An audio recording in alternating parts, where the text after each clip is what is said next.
Quando o artista que você ama lança um péssimo álbum, a partir de agora, em Altos Plays, 10 discos terríveis de artistas que eu amo.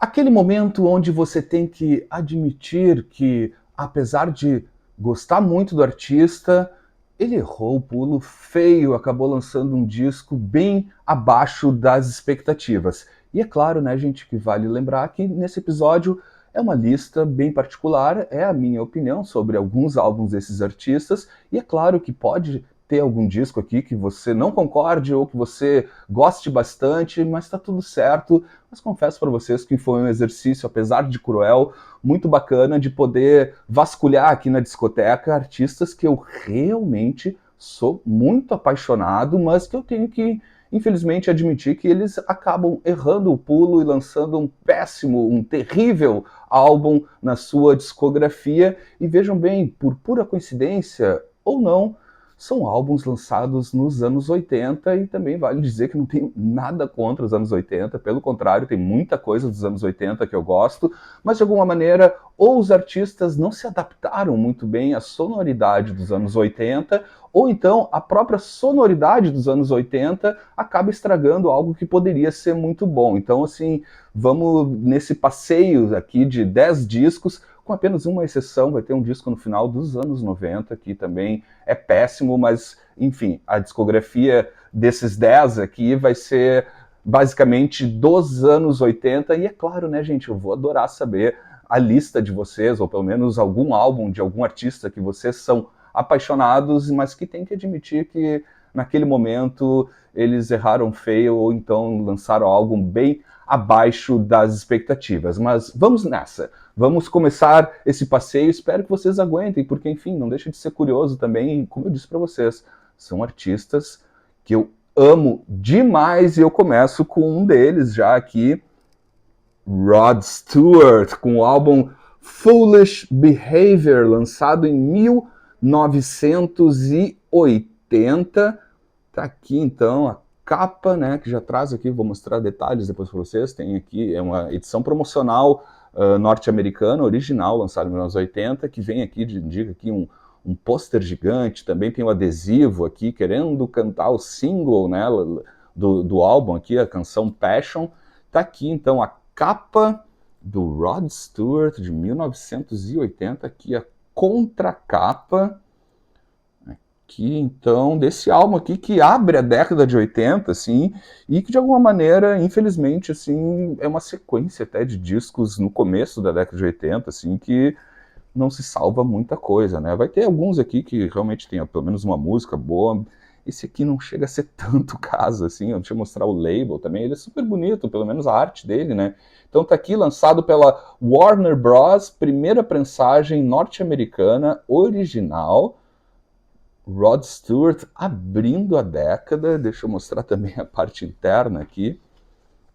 Vejam bem, né? Aqui então traz ficha técnica, letra e tal. Aqui a parte de trás aqui. E gente, deixa eu tentar mostrar para vocês, vai ser um pouco difícil, porque realmente, como indica aqui na capa, é um pôster gigante do Rod Stewart. Deixa eu pegar aqui, tentar mostrar para vocês ele aqui, pelo menos o pôster esse lado do pôster, pelo menos, é super bacana, com fotinhos, notícias. Essa época, o Rod Stewart estava muito louco. Esse álbum vem na sequência de um álbum de 78, né, o Blondes Have More Fun, que ainda é um álbum muito bom, mas aqui, gente, ele abre a década errando feio o pulo, assim, a sonoridade não é boa, ele não está nem um pouco inspirado. Olha o outro lado aqui, gigante mesmo o pôster aqui do Rod Stewart, né? Um pôster tamanho gigante, mas como eu ia dizendo, não acertou o pulo aqui A gravação não é boa, as músicas nem um pouco inspiradas, letras também, assim, como um todo, assim, ele já, de alguma maneira, realmente ele já canta a pedra, assim, do que vem na sequência, assim, de álbuns bem fracos do Rod Stewart, pelo menos na primeira metade dos anos 80, até tem, como eu disse, tem alguma que outra nos próximos discos, que pelo menos tu tira uma ou duas. Aqui, para não ser tão cruel, assim, com o meu amado Rod Stewart, tem uma música que é interessante, é boa, uma performance vocal muito boa, diferente do resto do álbum, onde ele está cantando não muito bem, assim, nessa época ele estava muito louco, assim, afundado em drogas, drinks, só queria saber de festa e não se preocupou muito em termos estéticos e sonoros, mas tem uma música aqui que vale pelo menos uma audição, que é a Gimme Wings, que relembra um pouco ali dos trabalhos dos anos 70, mas realmente, gente, o Rod Stewart, infelizmente, ele abre essa lista e ele abre a década de 80 assim de uma maneira bem equivocada, assim, a sonoridade não muito boa, músicas de nem um pouco inspiradas e tal, estética duvidosa, mas enfim, Rod the Mod, né? E tá aqui então esse disco, prensagem original norte-americana, lançada então em 1980. Começo a lista com Rod Stewart errando o pulo e errando feio com este álbum aqui, o Foolish Behavior, Very Foolish. Cruel, gente, muito cruel. Para quem já acompanha o Outplays há algum tempo, aliás, se você está chegando agora, seja muito bem-vindo e bem-vinda. Não deixe de te inscrever aqui no canal, dar um like, ativar sininho, todos esses lances e tal. Mas enfim, como eu ia dizendo, quem já acompanha sabe o quanto eu sou apaixonado por esse artista, por toda a sua discografia, e por isso, tendo toda a sua discografia, eu tenho também um disco que ele errou feio o pulo. Estou falando do meu amado Ronnie Wood, com o álbum 1, 2, 3, 4, lançado em 1981. E, gente, já começa por essa capa, aliás, é algo que de alguma maneira vai se repetir aqui ao longo desse episódio, né? Porque né, não só musicalmente, como esteticamente, digamos, a parte da arte, assim, enfim, essa capa aqui eu acho também um horror e tal. Não deixa de ser curiosa, né? Mas tá aqui o álbum solo do Ronnie Wood, aqui a capa, contra a capa já melhor, poderia ser essa, inclusive, a capa, né? Com ilustração do Ronnie Wood. Tá aqui então o álbum dele lançado em 1981.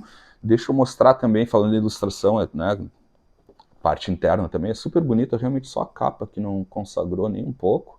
Tá aqui a capa, parte interna, aqui também com informações da ficha técnica. E inclusive, gente, se fosse ler só pela ficha técnica das participações especiais aqui nesse álbum solo do Ronnie Wood, tinha tudo, mas tudo mesmo para ser um baita disco, porque ele juntou um time inacreditável. Por exemplo, deixa eu falar algumas das grandes estrelas e amigos do Ronnie Wood que participam aqui, só para vocês terem ideia. Na bateria tem algumas faixas, por exemplo, com o Charlie Watts. Quando não é o Charlie Watts, é o Jim Keltner. Quando não é o Jim Keltner, é o Carmine Appice. Então, assim, tem um time de bateristas surreal. Nos teclados tem o Ian Mac, né, companheiro dele dos Faces e tal. Tem também o Nick Hopkins no piano. Tem arranjos de metais do Bob Case. Enfim, uma série de músicos sensacionais que não reflete na sonoridade e nas composições. Realmente é um disco bem fraco, assim. É aquele clima, assim, dá até para se entender, assim, de repente, né? Ou pelo menos tentar, o Lúcio tentando justificar, assim, esse disco, porque ele é muito fã do Ronnie Wood. Mas, enfim, é um clima muito de take 1 valendo, juntou os parceiros no estúdio, gravaram ali meio que sem muito compromisso. O Ronnie Wood fazendo vários overdubs, tem músicas que ele toca baixo, guitarra, até alguns teclados também e tal, e vai fazendo overdub e tal, mas não é um disco assim que tem boas canções, com apenas uma exceção, e aí sim, esse aqui é um caso raro nessa lista aqui, porque realmente, gente, nesse disco aqui, no 1, 2, 3, 4 de 1981, tem uma música que salva o disco e para mim, pelo menos, justifica ter também esse álbum, se bem que, né, tem aqui um caso também de colecionismo, que eu quero ter realmente toda a discografia em vinil do Ronnie Wood, mas tem uma música aqui que é uma das minhas prediletas de toda a discografia solo do Ronnie Wood, que é a a faixa Fountain of Love, que é a segunda do lado A, que é muito boa, música, letra, e ainda também, falando em participações especiais, tem no baixo o Bob Womack tocando um baixo sensacional, também fazendo uma segunda voz, o arranjo também é do Bob Womack, enfim, escutem essa faixa, para mim realmente é uma das melhores na carreira do Ronnie Wood. Infelizmente ela fica completamente perdida em relação ao resto do álbum, que de novo não ajuda a gravação, a mixagem também não é muito boa, assim, a impressão que dá é que realmente, e tá tudo certo ele querer fazer isso, assim, mas que ele foi pro estúdio, juntou os brothers que estavam pela cidade, né, e o disco também, ele é gravado em vários estúdios, uma hora em Los Angeles, outra em Nova York, outra em Londres e tal, é quase um polvo, assim, de gravações em diferentes lugares e tal, mas realmente, gente, não é um disco bom, a capa também não acho muito boa, a contracapa até que é, já esquecendo de mostrar o label, é uma prensagem original norte-americana, que saiu então, essa aqui é a primeira prensagem lá de 1981, que sai pela CBS ou CBS, se você preferir. Então tá aqui um trabalho solo de um artista que, gente, realmente eu sou apaixonado pela carreira solo do Ronnie Wood. Errou o pulo aqui nesse álbum 1, 2, 3, 4, também o próprio título, assim, né, meio que desleixado, digamos assim como a gravação, a mixagem não é boa, menos a canção Fountain of Love, que é muito boa e conta com a participação no baixo do também ídolo máximo, o Bob Womack, não só no baixo, como também dividindo os vocais e também tocando a guitarra de 12 cordas também é com Bob Womack, então prestem atenção pelo menos nessa canção Fountain of Love, que é muito boa. Se tu gosta do Ronnie Wood, tenho certeza que vai gostar pelo menos dessa música, mas tá aqui infelizmente um álbum do meu amado Ronnie Wood que não deu muito certo. 1, 2, 3, 4. E os Gigantes também erram, sim, uma das bandaças da história do rock. Errou feio o pulo aqui. The Who com It's Hard, lançado em 1982. Tá aqui esse disco aqui, é o segundo deles na década de 80. It's Hard, também uma capa nada boa. Aqui a contracapa desse aqui, então, que é na verdade é o segundo álbum deles na década de 80, né, com a chegada na bateria, tá aqui, ó, do Kenny Jones, né, substituindo o genial Keith Moon, mas tá aqui, inclusive, gente, né, não é nenhum preconceito com a década de 80, pelo contrário, é porque realmente é um disco ruim deles, porque o anterior, o disco que veio antes aqui do It's Hard, o Face Dances de 1981, com essa mesma formação, eu acho um baita disco, é um disco que eu adoro, ouço até com muita frequência, mas veio na sequência já o It's Hard, então, em 1982, e não deu certo, também pouquíssimo inspirado. Deixa eu mostrando aqui a parte interna, que tem as letras também. As letras, assim, algumas até são boas, mas musicalmente não é um disco que me atrai.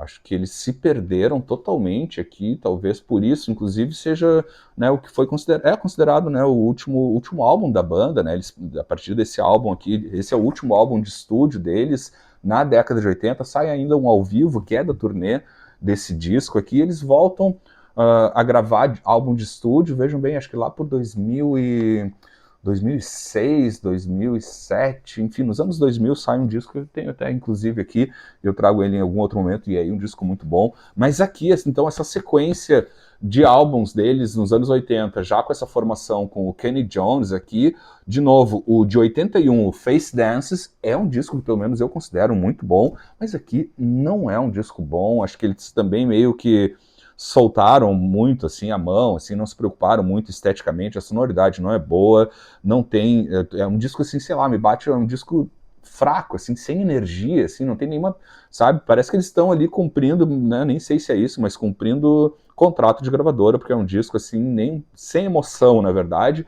Deixa eu mostrar o label, essa aqui é também uma prensagem original americana, de 1982, que sai pela Warner Bros, então aqui primeira prensagem original do It's Hard, lançado em 1982.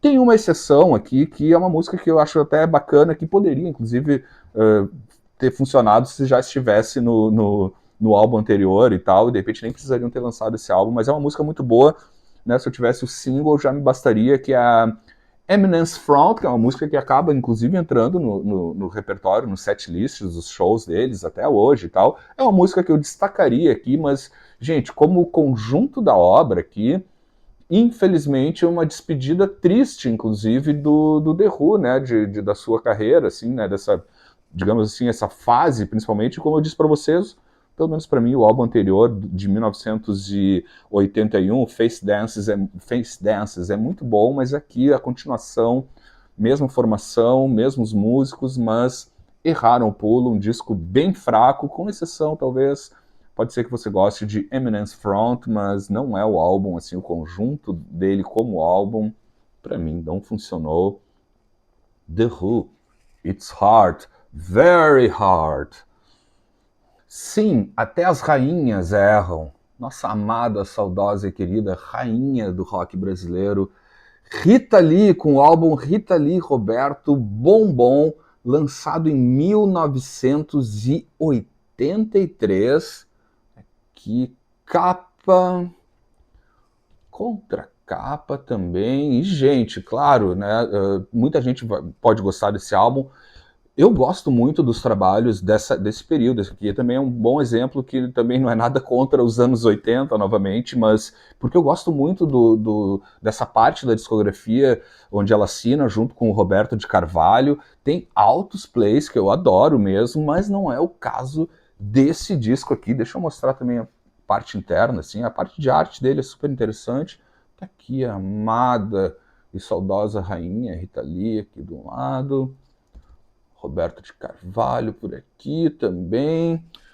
Tem ainda aqui a parte de ficha técnica também, ó, que vem encartado, que por sinal, assim, é um disco que teve uma super produção, ele foi todo gravado em Los Angeles, tem participações de músicos de estúdio, como a galera da turma, por exemplo, do Toto, participa em algumas faixas aqui, então contou com uma super produção, a gravadora estava investindo muito no trabalho da Rita Lee, com todo motivo, né, com toda razão, porque realmente ela estava estourando ainda mais nos anos 80, assim, mas para mim, apesar, como eu disse antes, de gostar muito dessa fase onde ela assina, né, nos anos 80, junto com o Roberto de Carvalho, para mim é um disco que não funcionou, assim, na sonoridade, até talvez, sei lá, exageraram, pesaram um pouco a mão, assim, na produção, assim, tem muitas camadas, muitos overdubs, assim, a sonoridade, pelo menos para mim, não bateu. Deixa eu mostrar o label aqui, que é o original, então, de época aqui, que sai pela Som Livre em 1983, então, o álbum Bombom, que realmente, gente, e apesar disso, por exemplo, tem uma né, pelo menos para mim, tem uma música, né, tem outros hits aqui e tal, mas eu vou destacar uma que virou um super clássico dela, né, que é Desculpe o Auê, e a própria música que abre o disco, On The Rocks, também virou um hit, mas não é uma música que eu gosto, assim, tanto quanto Desculpe o Auê, mas eu acho que na gravação não funcionou muito bem. É uma música que, pelo menos, eu assisti a Rita Lee ao vivo algumas vezes, e ela, inclusive, interpretando Desculpe o Auê, ao vivo, para mim, sempre funcionou muito bem, mas no álbum, infelizmente, não é um disco que eu gosto. Entendo que as pessoas gostem, porque realmente tem alguns hits da época e tal, assim, mas para mim não funcionou, e como eu disse para vocês, é uma pena, porque eu acho é um pop muito bem trabalhado nesse período da carreira da Rita Lee, com o Roberto de Carvalho, que para mim funciona muito bem os outros álbuns. Este aqui para mim realmente não bateu, é um disco que eu tentei gostar, assim, pensando, não, se eu gosto desse período da Rita Lee com o Roberto de Carvalho, eu tenho certeza que eu vou gostar desse álbum. Fui lá, peguei num garimpo, errei o pulo, não gostei muito, mas enfim, fica aqui na discografia, então, para ter da Rita Lee. Então, Rita Lee, Roberto, com o álbum Bombom, que infelizmente para mim não deu certo. A nossa saudosa rainha, para mim, neste álbum aqui, errou o pulo, mas enfim, fica aí para quem gosta, talvez vai atrás então do Bombom da Rita Lee. Se no álbum anterior a gente teve uma rainha errando o pulo, por que não um cavaleiro da rainha também errando? Gente, ele mesmo, Sir Paul McCartney, com o álbum Give My Regards to Broad Street, lançado em 1984. 84, sim, Sir Paul McCartney, como é que você me entrega este álbum aqui? Deixa eu mostrando também a contracapa, ele na verdade, a trilha sonora do filme, né, com o mesmo nome e com um filme tão ruim quanto o disco, assim, não sei o que é pior, o disco ou o filme, acho que, não, o filme com certeza, assim, mas deixa eu mostrando aqui a parte interna que traz algumas cenas e tal, dessa trilha sonora aqui, do Paul McCartney, então, Give My Regards to Broad Street, de 1984, então, onde o Sir Paul McCartney, meu amado Paulie, errou feio, é um disco que não dá, gente, não deu muito certo, deixa eu mostrando a parte aqui que tem as letras, também ficha técnica, que inclusive, gente, também é um caso, assim, que é impressionante. Poderia sim ser um baita disco do Paul McCartney. Inclusive, ele tem ótimos álbuns na carreira na década de 80. Deixa eu mostrar o label aqui, que o label também, pelo menos o label, né, também, a capa dele eu também não acho nada boa, essa capa aqui, horrorosa, assim. O label aqui diferentão, pelo menos aqui, ó.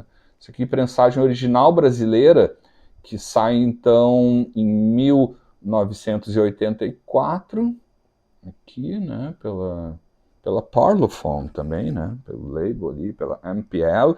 E, gente, como eu disse antes, assim, também é um disco que é uma pena não ter dado certo, assim, o filme também não colabora muito e tal, porque é um disco, assim, que também tem altas participações. Por exemplo, a gente tem o David Gilmour, né, fazendo solo na No More Lonely Nights, tem o Ringo Starr tocando em algumas faixas, tem o John Paul Jones em outras faixas também, tem a produção do George Martin, arranjos também do George Martin, mas que não funciona, gente. É uma série assim, ok, claro que né, No More Lonely Nights virou um super hit e tal, mas nem sempre, pelo menos para mim, o grande hit deve ter que ser uma música boa. Não, eu não acho ela uma boa música, assim, é uma boa canção, mas não uma boa música. Mas, gente, tem outras coisas aqui, eles fazem alguns, ele rearranja, digamos assim, entre várias aspas, assim, até algumas coisas dos Beatles, como Good Day Sunshine, tem Eleanor Rigby, tem Long and Winding Road e tal, em versões, né, que vão, né, vão surgindo ao longo do filme, né, com pequenos recortes, assim, mas não funciona. Yesterday também, Here, There and Everywhere, não dá, gente. Pelo menos para mim esse disco aqui né, poderia sair da discografia dele, talvez põe um single, então, acho que até saiu em single alguma coisa aqui, mas não funcionou, e como eu disse para vocês, é um álbum que, poxa, poderia ter funcionado, né, olha o time que tá ali, tá o Ringo junto, né, tem o David Gilmour, John Paul Jones, o George Martin ajudando na produção e nos arranjos e tal, mas assim como o filme, o disco também não funciona, um disco bem abaixo, assim, na discografia, pelo menos para mim, do Paul McCartney, e de novo, né, eu adoro muito os outros álbuns dele na década de 80, eu acho super bons, assim, mas realmente esse aqui não passa, assim, muito bem aqui no meu prato, assim, não roda muito e tal, mas tenho ele aqui na discoteca, uma prensagem original brasileira, mas, de novo, infelizmente, Paul errou o pulo, né? O Sir Paul McCartney, nesse play aqui, pelo menos para mim, não consagrou, assim, e errou feio, assim, eu acho realmente uma péssima escolha, inclusive, assim, de alguns arranjos, algumas escolhas totalmente equivocadas, assim, inclusive reinterpretando ou refazendo algumas invenções em algumas músicas já consagradas, tem faixas, daí a música se repete da faixa instrumental, claro, a gente está falando da trilha sonora de um filme, de novo, nem precisa assistir esse filme, corram para as montanhas e não assistam esse filme, porque tenho praticamente certeza que pode decepcionar vocês, assim como fiquei decepcionado. Mas enfim, tá aqui então. Sim, Sir Paul McCartney errou também, não entregou um disco nada bom e entrou aqui então na minha lista de 10 álbuns terríveis de artistas que eu amo e amo demais. Sir Paul McCartney aqui com Give My Regards to Broad Street. Outro que me parte o coração ter que trazer aqui nesse episódio, como eu falei, é um episódio até cruel, assim, porque realmente são artistas que eu amo demais. Esse aqui não é diferente, um dos meus heróis, e que eu tenho toda a discografia, então por isso que eu também tenho este álbum aqui. Gene Clark com o álbum Firebird de 1984, que é capa. Gene Clark, né, gente, carreira solo dele, né, ex-vocalista dos Byrds dos anos 60, contracapa, bonita contracapa, uma foto linda do meu ídolo máximo aqui, o Gene Clark, com o álbum Firebird, mas que também, infelizmente, não deu muito certo, peca muito, isso aqui é um caso até que eu comentei antes, assim, peca muito mais pela sonoridade dos anos 80, não ajudou a tornar um disco que tinha tudo para ser muito bom, porque as canções são boas, as letras são boas, mas os arranjos e a sonoridade, a gravação não é das melhores. O label é super bonito, ó. Prensagem original norte-americana que sai pela Tacoma Records.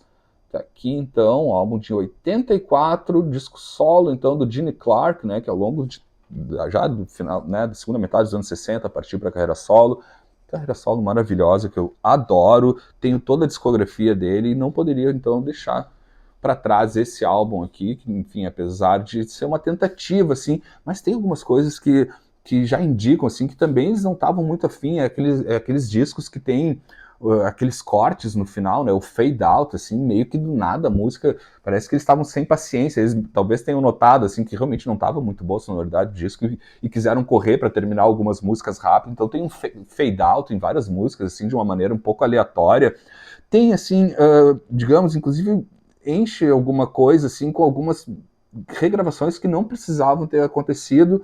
Ele abre o disco com uma versão nova, entre várias aspas, assim, de Tambourine Man, né, que consagrou ele com os Byrds. Tem outra da época dos Byrds também, Feel a Whole Lot Better, que é uma baita música com os Byrds, mas a gravação aqui não é boa, o arranjo é péssimo. Mas como eu disse, gente, chega a ser triste, pelo menos para mim, que sou realmente muito fã do Gene Clark, porque as canções, né, em termos de estrutura, né, da poesia, da letra dele, que sempre é muito boas, são muito boas as letras, assim, tem, por exemplo, Rodeo Driver, tem outra música aqui que abre o lado B, aqui a Vanessa também, que poderia ser uma super canção, mas realmente eu acho que aqui a sonoridade dos anos 80 atropelou o que poderia, talvez se esse disco fosse gravado nos anos 70, seria um disco muito melhor, porque como eu disse, as canções são boas, a intenção é boa, mas não funcionou no estúdio, assim, o resultado final não contempla a grandiosidade desse grande artista, que eu sou muito fã. Então até o meu amado e querido Gene Clark, sim, errou o pulo neste álbum então de 1984, Gene Clark com Firebird.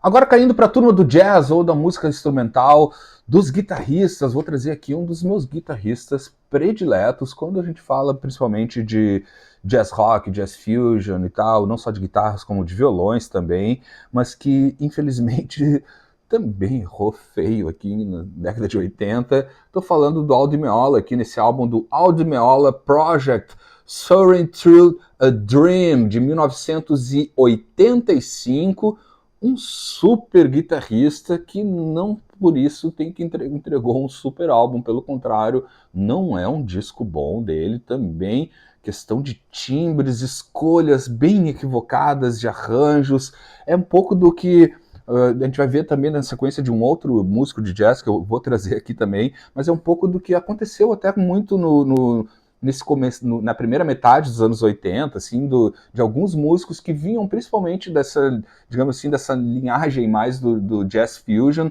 começaram a conversar com algo que também na época estava super em alta, assim, que se chamava a New Age, né, com muitos sintetizadores, teclados, né, baterias eletrônicas e tal. Então é um pouco de tudo isso que a gente vai encontrar nesse álbum. Deixa eu pegar o label, pelo menos é um label super diferente, né, ele sai pelo label da Manhattan Records, essa aqui é a edição brasileira, que sai um ano depois, sai em 1986, então desse álbum de 1985, do super guitarrista Al Di Meola, mas não funcionou, gente. Inclusive também aqui é um álbum que tem, por exemplo, em algumas faixas tem a participação até do próprio Chick Corea. Se bem que o Chick Corea também nessa época não andava nada bem, assim, pelo menos pro meu gosto musical.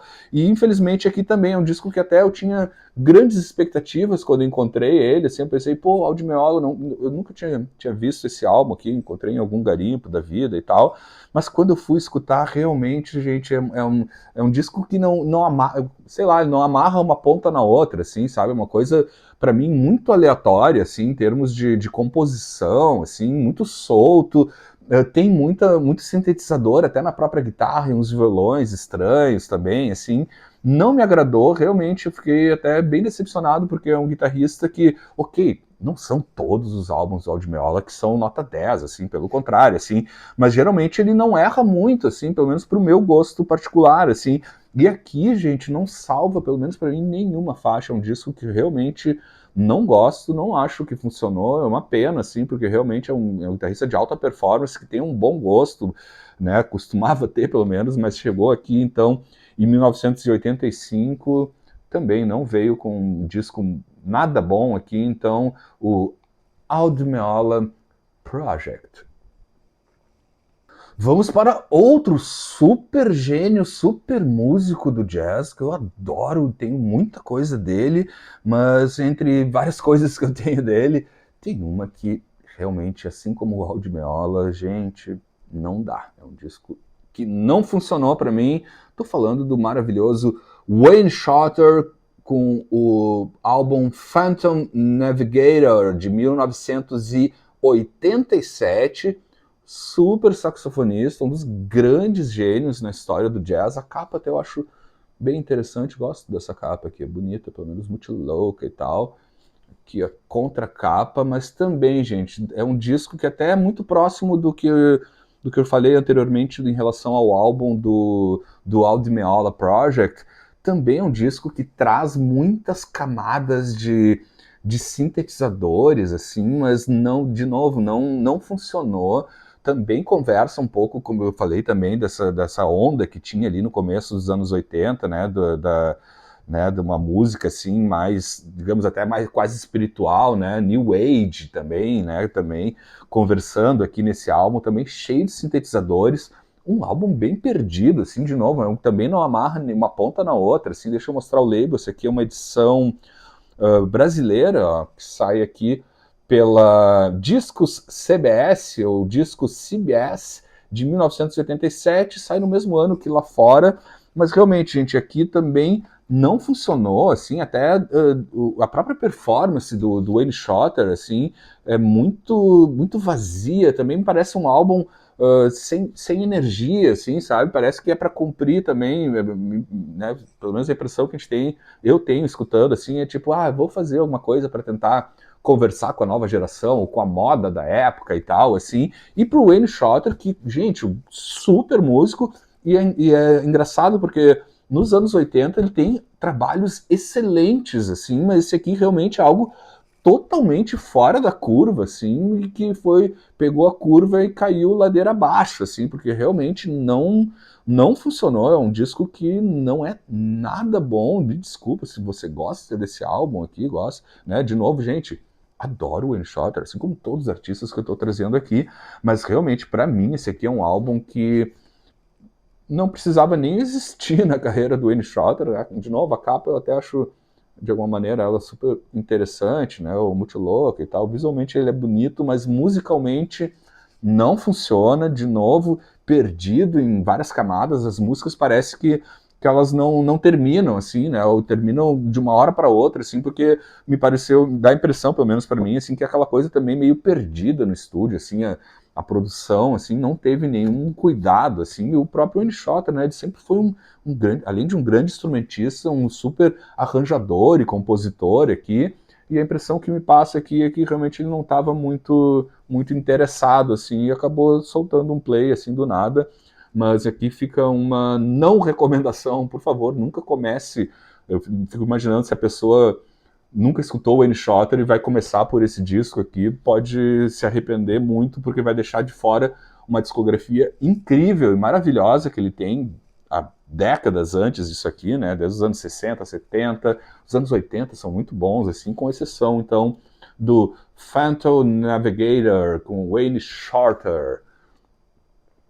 Somando algumas camadas que fazem o álbum ser ruim no seu recheio, mas nesse caso aqui é tanto no recheio quanto, digamos assim, na embalagem de um outro artista sensacional que erra feio aqui, o Boz Scaggs, com o álbum Other Roads, lançado em 1988. Gente, eu digo para vocês, inclusive, eu considero essa capa aqui as piores capas que eu tenho entre todos os discos aqui da minha discoteca. Eu acho um horror essa capa aqui do Boz Scaggs, não que ele seja um grande, né, não que os outros álbuns tenham grandes capas, assim, pelo contrário, assim, nem todos são bons, mas enfim, gente, aqui ele errou feio, né? Fujam, peguem essa moto e fujam para as montanhas, assim como ele mesmo devia estar fazendo aqui.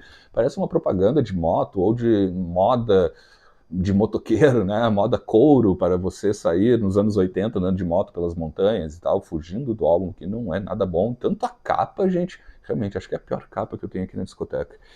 E também a contracapa, tá aqui, edição brasileira, ó, inclusive com o selo aqui, né? Uma cópia promocional, edição brasileira que sai pela Discos CBS, tá aqui, label que sai então em 88 do Boz Scaggs, assim, gente, e também é o caso de álbuns nos anos 80 que é estranho porque no começo dos anos 80 ele tem discos maravilhosos, eu pelo menos gosto muito, sempre gostei da carreira do Boz Scaggs desde o final dos anos 60, todos os anos 70, essa conversa dele, né, desse soft rock, né, dessa conversa do blues, do rock, com a música pop, até com a soul music também, sempre foi um especialista e continua sendo um especialista, mas aqui nesse álbum, com essa capa e o recheio, que também não é nada bom, aqui não tem uma música que se destaque, infelizmente.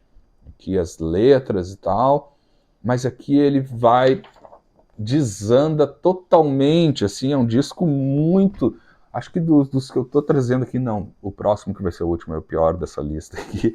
Mas esse aqui, assim, ó, tá no topo dos piores discos que eu tenho aqui na minha discoteca, das piores capas e também dos piores recheios, né? Musicalmente ele não funciona, a sonoridade não é boa, até vamos lá tentar fazer um meia-culpa, tem canções boas, mas de novo a escolha de timbres, as guitarras com uma distorção feia, uma distorção bagaceira, como a gente diz aqui pelo sul, não é boa, assim, uma distorção realmente feia nas guitarras, timbres estranhos, gravação não é muito boa, assim, é quase tudo de pior que poderia ter nos anos 80 em termos de produção, ele coloca nesse álbum aqui, realmente não funciona, assim como a capa não funciona com esse baita músico aqui, né, não pense que, né, de novo, assim como o Wayne Shorter, se tu começasse por aquele disco, jamais escutaria qualquer outra coisa, também tenho medo, se as pessoas escutam pela primeira vez Boz Scaggs e é esse álbum aqui, dá uma pena, assim, porque vão perder uma discografia maravilhosa que ele tem ao longo de toda a sua carreira, continua em atividade, é um baita músico, um baita cantor, mas aqui realmente, querido Boz Scaggs, Other Roads não deu certo, pega essa moto e siga a sua estrada.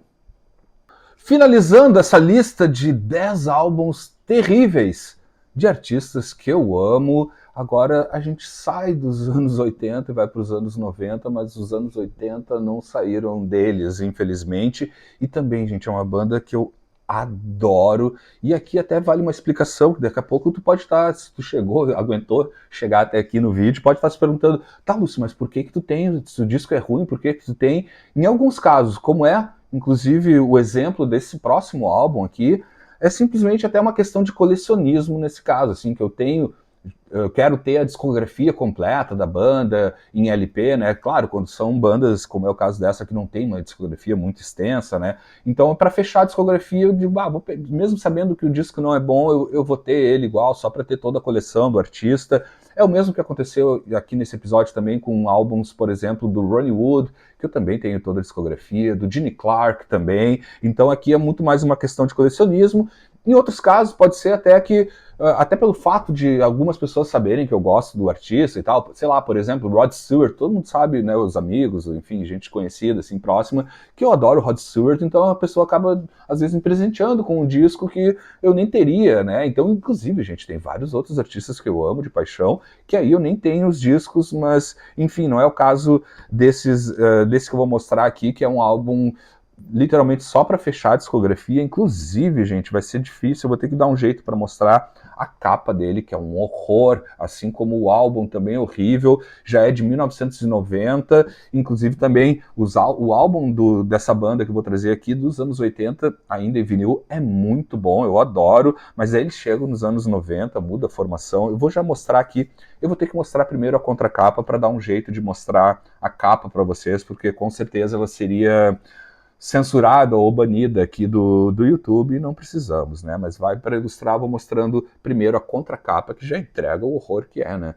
Desse álbum aqui do O Terço, com o mesmo nome, né? O álbum chamado O Terço, de 1990.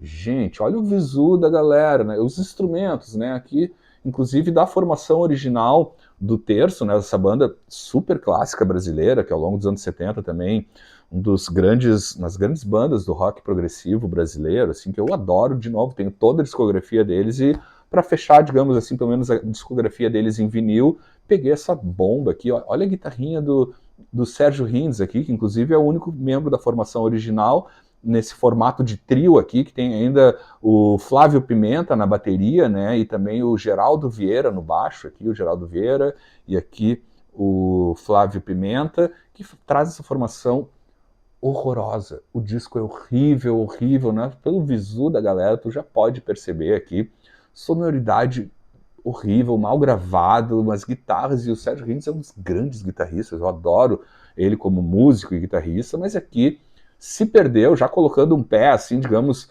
quase que um hard rock, né? Pelo visu dele, vocês vão ver, e pela capa também. Deixa eu primeiro, acho que eu vou ter que fazer isso para censurar ela, deixa eu mostrar primeiro também o encarte, que traz todas as letras, ficha técnica. Gente, é horrível esse disco, infelizmente, porque é uma banda que eu adoro, inclusive, né, o disco deles anterior, assim, de 1982 ou 83, é um baita disco, ainda com uma formação mais ampla, né, do grupo e tal, mas aqui o Sérgio Rins chamou dois brothers para fazer esse power trio, que não funcionou.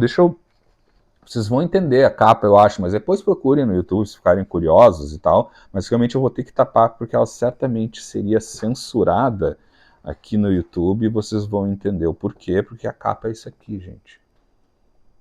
É isso a capa.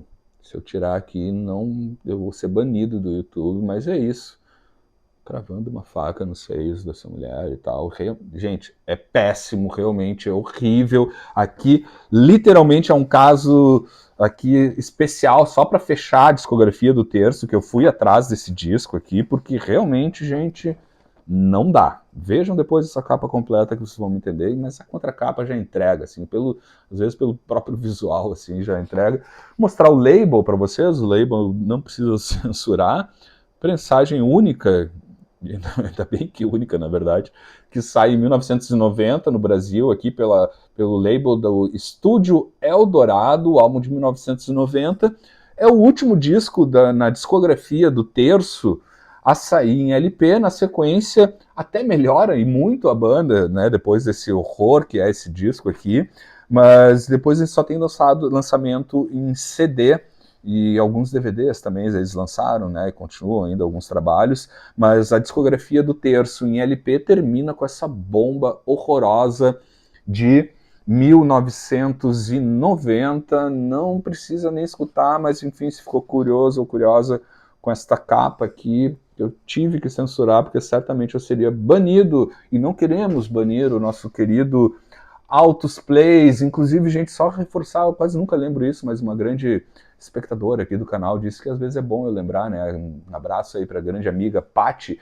Se você chegou até aqui e não está inscrito ainda no canal, por favor, vai lá, te inscreve no canal, ativa notificações, isso ajuda a chegar a mais pessoas. Tem todos esses lances que vocês que já assistem vídeo no YouTube estão acostumados. Eu mesmo não me acostumei a ficar pedindo para vocês, mas sim, é importante vocês darem um like aqui no vídeo, comentar, deixa aí nos comentários né, alguns álbuns que vocês, de artistas que vocês amam, mas que os álbuns não são bons, ou então se tu achou que alguns dos discos que eu trouxe aqui são bons para você, para mim não é, e tá tudo certo, gente, como eu disse lá no começo, é uma lista super particular aqui, né, e eu realmente, é quase uma crueldade, assim, quase um masoquismo esse episódio, porque realmente são artistas que eu amo demais, que eu tenho praticamente a discografia completa de todos eles, mas que, infelizmente, em algum momento lançaram algum álbum terrível. É isso aí, gente, foi um prazer. Espero que tenha sido um prazer para vocês, pelo menos uma curiosidade, né? Já que, pelo menos, não são álbuns que eu indico a audição. Está aqui muito mais como curiosidade nesse caso. Mas foi um prazer ter compartilhado este momento cruel com vocês aqui no Altos Plays. A gente se encontra a qualquer momento em algum outro episódio. Até mais.